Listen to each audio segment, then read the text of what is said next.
Ардақты пайғамбардан қалған сөз бар. Ең жақсы еркек дейді, әйеліне жақсы қарым-қатынас жасаған еркек. Мен сондаймын деген екен да. Негізі біздің бабаларымыз сондай болған. Біз кейінгі уақыттарда, ой, мен әйелімді қабағыммен жүргізем, мен ұшып дегенде ұшып кетеді, мен жаңағы бүйтіп қалғанда бүйтіп қалады деген нәрсе, ол әйелдің нәзік жыныстылығын пайдалану ғана, басқа түк емес. Өйткені сен өзіңнің әйеліңді патшайымдай құрметтей білсең, патша сияқты өмір сүресің. Әйеліңді күң қылып жұмсасаң, өзің құл сияқты өмір сүресің.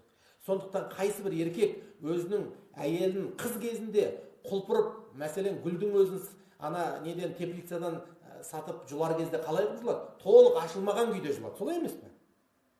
Кейін ол үйге әкеліп терезенің алдына қойғанда толық өзінің көркемдігін ашады. Сол сияқты кез келген қызды әке-шеше 100% керемет келіншек қылып тәрбиелеп бермейді. Bir қайнау ішінде болады.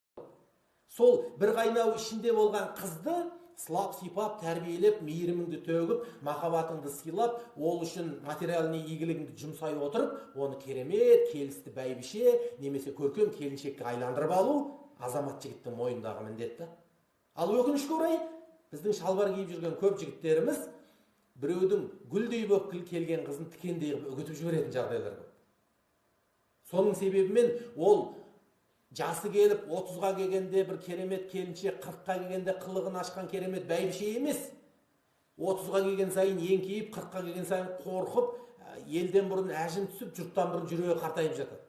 Міне осыған тікелей еркектер себепкер болып есептелінеді.